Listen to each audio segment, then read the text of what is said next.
अपने काबे की हिफाजत तुम्हें खुद करनी है। अब अबाबीलों का लश्कर नहीं आने वाला। अब हमें खुद को महफूज रखना है, और वो कैसे महफूज रखना है ये आप जाने।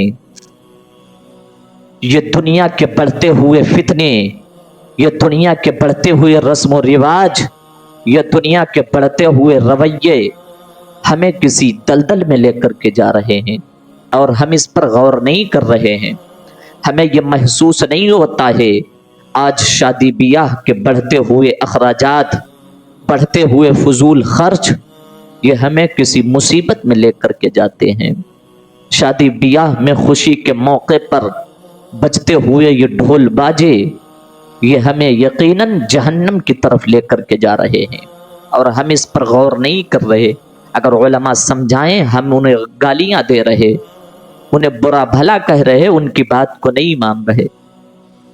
ये शादी ब्याह के बढ़ते हुए अखराजात, ये जहेज जैसी लानत, ये गरीब बाप की गुर्बत, और ये महंगाई की शादी जिसने गरीबों का जीना मुश्किल कर दिया।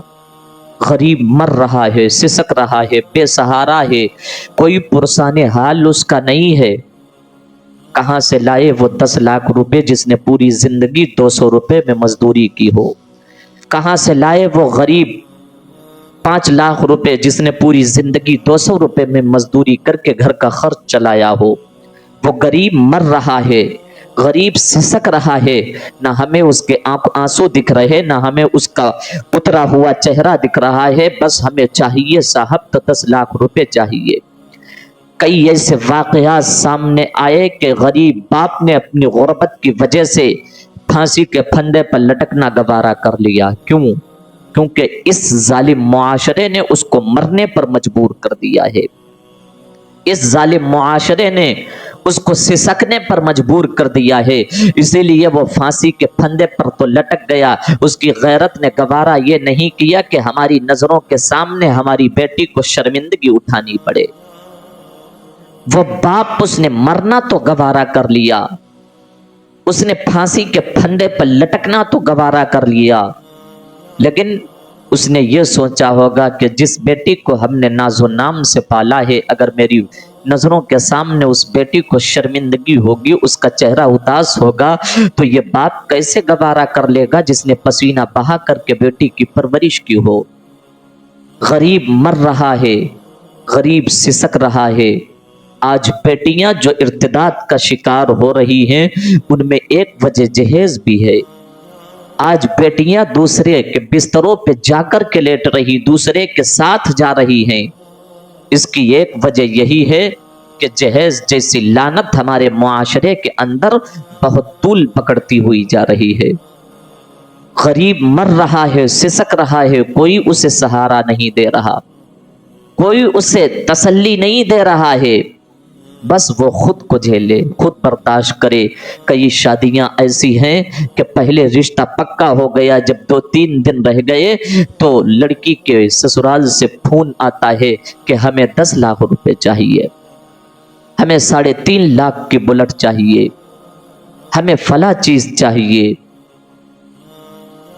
कब तक ये ऐसा चलेगा? कब तक ये करोगे?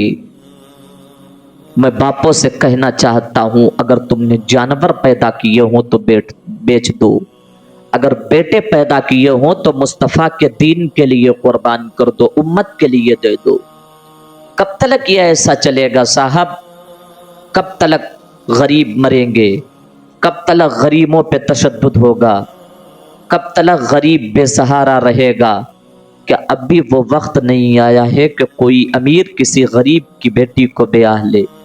साहब, ये ऐसे हालात हो गए हैं कि अगर गरीब की बेटी है, पूरी जिंदगी उसने ज़ुहद व तक़वा के साये में गुजारी है, हुस्न व जमाल का मुजस्समा है, अगर गरीब बाप के पास 10 लाख रुपए नहीं है तो ये जालिम मुआशरा उस बेटी पर, जिसे पूरी जिंदगी नाजो नाम से किसी बाप ने पाला हो, उस बेटी पर हजारों ऐब लगा करके, उसे ताकदार करके उसे रुस्वा कर देता है।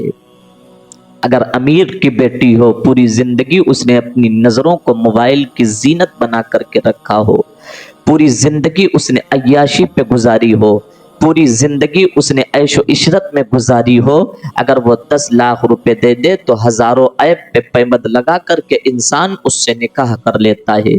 یہ ہمارے معاشرے کی کڑوی سچائی ہے۔ ایک ہنگامہ محشر ہو تو بھولوں اس کو، سینکڑوں باتوں کا رہ رہ کے خیال آتا ہے۔ بدلو خود کے طریقے، خود کے رویے بدلو، اور یہ کہہ دو کہ ہمیں جہیز نہیں چاہیے، بلکہ ہمیں وہ بیٹی چاہیے جو قرآن پڑھ لیتی ہو، نمازوں کی پابند ہو۔ اللہ کی عزت کی قسم، جب تو ایسی بیٹی کو تلاش کر کے لائے گا تب وہ تیرے گھر میں قدم رکھے گی، اللہ کی رحمتیں برسنا شروع ہو جائیں گی۔